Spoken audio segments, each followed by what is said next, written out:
Hey guys, what's going on? It's your best friend Crypto Jeb here, and in today's video, we've got some analysis to do on our favorite cryptocurrency, Bitcoin, because, guys, as you know, 2020 has been a very bullish year for Bitcoin thus far, but the last 2 weeks or so have not been so bullish. We've been in a pretty major correction, and I, for one, have been looking for the bottom on that correction so that I can start getting my grubby little paws on some more Bitcoin so that I'll be ready when we move to the upside. So, guys, in today's video, we are going to be going over quite a few bullish technicals, but there are a few bearish caveats, guys. Just like a schoolgirl that was given chocolate by some guy at recess and really doesn't know if she wants Jimmy or Johnny. Bitcoin is being very indecisive right now, doesn't know what it wants to do. So we're going to try and peel back all the layers. Bitcoin's like an onion, you know. We're going to try and figure out what exactly Bitcoin wants here and where exactly Bitcoin is going here over the next couple of weeks. There's conflicting technicals, so we're going to be diving into all of that in today's video. And by the end of this video, you should be walking away with a much better understanding of the current cryptocurrency market and where we are heading from here, which isn't that the entire point of watching cryptocurrency technical analysis videos. Anyway, guys, before we dive on into it, I do want to mention the Cryptocurrency Technical Analysis Academy because it is on sale with a March 2020 coupon code linked down below. There is a $40 off discount running on the course at the current moment. Guys, it is Friday. I've already recorded 8 new videos for the course. Those are revamped videos with a lot more content in them, much more polished. The videos look fantastic, guys, and all of those new videos will be going up today after I'm done recording this video. By the time this one is out, they should be up. It might be later today. I'll put them up, though. Guys, if you want to learn how to trade and profit in these markets, there is one place to do it, and it is called the Cryptocurrency Technical Analysis Academy. You can join our Discord server down below and talk to one of our 1,300 students and see what they have to say about the academy to end all academies. Yeah. Anyway, guys, without much further ado, let's go ahead and dive right on into it.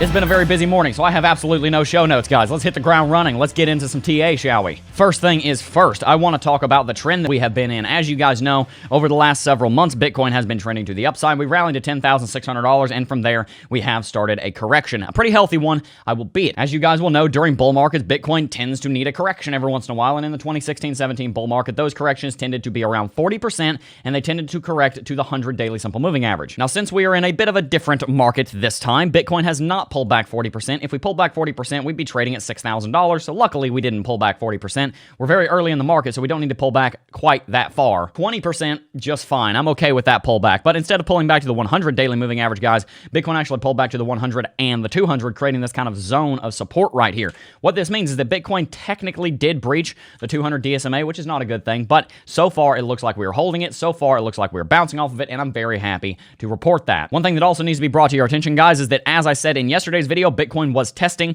the 20 daily exponential moving average. We want to see Bitcoin break through this. We have put a new daily candlestick in, but it hasn't really gone anywhere thus far, and we want to see Bitcoin rally above this. I talked about this in the first cohort yesterday, actually, guys, because if Bitcoin can get above $9,140 or so, there's a trade opportunity. I'm going to leave that trade opportunity for the first cohort, though. I did talk with them about that and laid out exactly how to trade this for the most profit and the least amount of risk. If you're interested in that, join the first cohort, link in the description down below. Point is, you need to be watching that 20 EMA and watching to see if and when Bitcoin does break above it. That is a confirmation point because Bitcoin is in a very indecisive point in the market right now. In between the 200 here and the 20, Bitcoin doesn't really know what it wants to do. So if it breaks that, it's going to pick Jimmy, who maybe Jimmy's the bullish one, or Johnny, who might be the bearish one. So we want to go with Jimmy. Jimmy's a cool guy.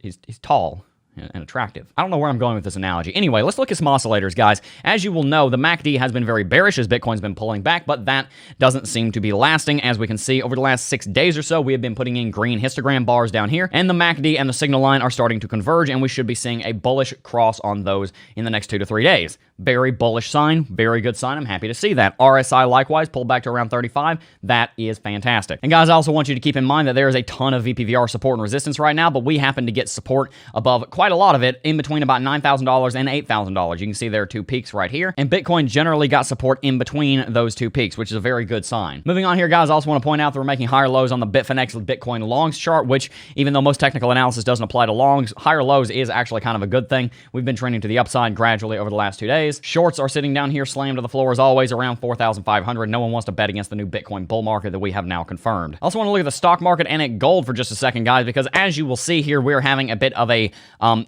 just a gigantic dump on the S&P 500. We talked about that about a week ago. That has started to correct a little bit. We bounced to the upside, and for a second there, we were above the 200 daily SMA. That doesn't seem to be the case anymore. And today's Friday, so this market is about to be closed for the next 2 days. We're in pre-market hours right now, guys, and you can't see it, but it's over here on the side of the screen. Pre-market looks like 292. That is very concerning. Gold is actually putting a pretty strong bounce in around the 20 EMA and is returning to its yearly high around 160 on the GLD ETF here, which is, again, a good sign. But generally, if gold is rallying, there's a very good reason for that, and normally that very good reason is not very good for Bitcoin. And also, guys, don't forget about the yield curve, as we talked about in the last few videos, because it is still looking a little bit wonky here. Long-term yields have gone up significantly, which is a good sign that a yield curve inversion might not actually be happening right now. We definitely don't want that to happen with where the stock market is. The point I'm making with all of this, guys, is that the technicals on many other markets that do impact Bitcoin, like gold, the global economy, and the S&P 500, along with the rest of the U.S. stock markets, they're definitely looking a little bit concerning because of the Kung Flu. You thought I was going to say the news, didn't you? I just inhaled my coffee. That hurt. Ugh. Anyway, guys, there are quite a few conflicting technicals and fundamentals on Bitcoin and the markets surrounding this market, and it really does make it hard to give an accurate prediction of where Bitcoin is going. So let me show you one more technical, and I'm going to tell you what I think. The very last thing I want to show you has been staring you in the face this entire time, and it would be this pattern right here. As you can see, Bitcoin is in a rising wedge. And it's interesting I showed you this because I just updated our video on wedges and pennants in CT2A yesterday. That video will be coming out probably sometime early next week. And as you guys who have studied the long-lost and ancient art of the wedge will know, that when Bitcoin moves bullish into a rising wedge, it typically means that it's going to break to the downside. It's a reversal pattern. And quite frankly, guys, that's not really what we want to see, because if you'll remember, that 20 EMA, it's sitting right there. We don't really want to see Bitcoin get rejected off of that. We want to see Bitcoin break to the upside. There's a 70% chance you break bearish out of a rising wedge, 30% chance you break to the upside. My fingers are crossed on that 30% chance. But that doesn't mean it's going to happen, guys. There is a lot of uncertainty in the world right now. And uncertainty is not conducive to the rallying of a speculative and young market like Bitcoin. So guys, where does Bitcoin go from here? What's the rub, as Maxwell thought was funny yesterday? Guys, there's a lot of uncertainty in the world right now. There's a lot of uncertainty around Bitcoin, and there's a lot of uncertainty around whether or not Bitcoin will break above the resistance that it is currently being trapped beneath, and whether or not Bitcoin will hold the support that it is currently using as a floor. Is it going to do that? It's hard to tell. I'll be the first to tell you that sometimes it's not as easy as just saying, okay, all the technicals point this way, Bitcoin's going that way, Bitcoin's going to go up, Bitcoin's going to go down, you should long, you should short. It's not that simple. Bitcoin and technical analysis at the end of the day is a game of statistics and probabilities. We can probabilistically predict what Bitcoin is going to do, but you can never be certain of what Bitcoin is going to do. And in times like these, where we have a rising wedge conflicting with MACD, and we have Bitcoin just entering a bull market conflicting with the stock market and the global economy potentially entering a recession, it's hard to define the trend when there's two different trends going on. Which one is on top? Which one is correct? Here's what I'm going to say, guys. I am not totally convinced that Bitcoin is going to be able to get above and stay above the 20 daily EMA with everything that's going on in the world right now. Remember, what did I say? For Bitcoin to go into a bull market, we need outside investment. We need new inflows of cash. Where is all the money going right now? It's going to the news, the Kung Flu, whatever you want to call it. I'm not going to say the word because I don't want to get the community guidelines warning again. People are not looking at speculative investments when there is a global crisis going on like this. And guys, as much as we want Bitcoin to be the global currency that people turn to and people go to get help in this time because it's paperless. I mean, you don't have to touch it. You don't have to see people. There is other forms of digital currency.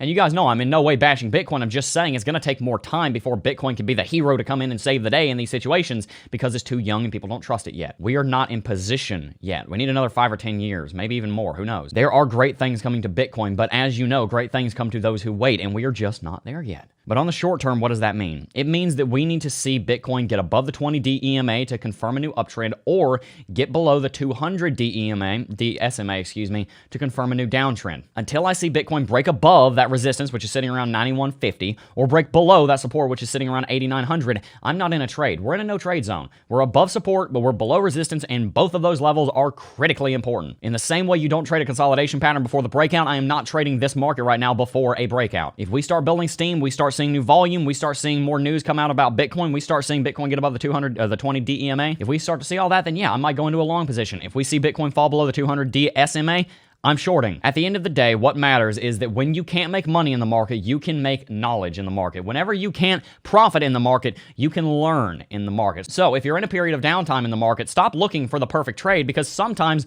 there just isn't a good trade. Right now there isn't, but if Bitcoin breaks one of those moving averages, then there probably would be. What we need to be doing right now is spending this time to learn about the market, to learn about Bitcoin's behavior, to learn about new technical analysis, to learn about the financial markets right now. It's not just Bitcoin, because Bitcoin does not operate in a vacuum. Right now is a time of learning, not necessarily profiting. And you have to understand that, because especially the first 2 years or so that you're in the market, you're not really in the market to profit. You're in the market to learn how to profit. And believe me, you will be rewarded greatly after you have a good foundation laid for profiting in these markets, but it takes time. Never underestimate the value of your own education. It's the most important thing that you can invest in. When you're looking for investments, the highest ROI investment will always be in this organ up here. So anyway, guys, I hope you did get some good value out of this video. As always, if you have any questions, comments, or concerns from me, feel free to leave them in the comment section down below, or you can shoot me an email at cryptojeb@gmail.com. Before we go, guys, I do first want to remind you of the sale running on CT2A. As you guys know, the March 2020 coupon down below will get you $40 off at checkout, and you'll get access to all current, future, and updated content in the course. How to set up and use TradingView, support and resistance, how to read candlesticks, Hikanashi, coin market cap, and more, moving averages, Fibonacci retracement, RSI divergence, MACD, Bollinger Bands, trend lines, continuation pattern, wedges, risk reward, a game of statistics and probabilities. All of these videos are updated, and the rest of them should be updated by the end of this month. What I mean by updated is that they are being remade, they are retaining all of the information that's already in them, there's a lot more being added, and we're making new videos on top of that. Coin market cap and more and trend lines are 2 new videos that have never been before seen in CT2A. What that means is that by the time this course update is done, everyone in the course right now is going to be getting access to all current and all future content before the price of the course goes up again. There's one fee. I'm never going to charge you a subscription period. You join and you have it for life. If you want access to all current and future content so you can learn absolutely everything you need to know about trading cryptocurrencies, CT2A is the place to do it. The link is in the description down below. Please feel free to join our Discord server and talk to some of our students to see what they have to say about the Academy. If you guys did enjoy today's video, please consider hitting that like and subscribe button. It really helps out the channel when you do that, and I wouldn't want you to miss any more of our videos. But before I go, though, guys, I do first want to thank each and every single last one of you for watching, as always, and I will see you guys in the next video. Peace.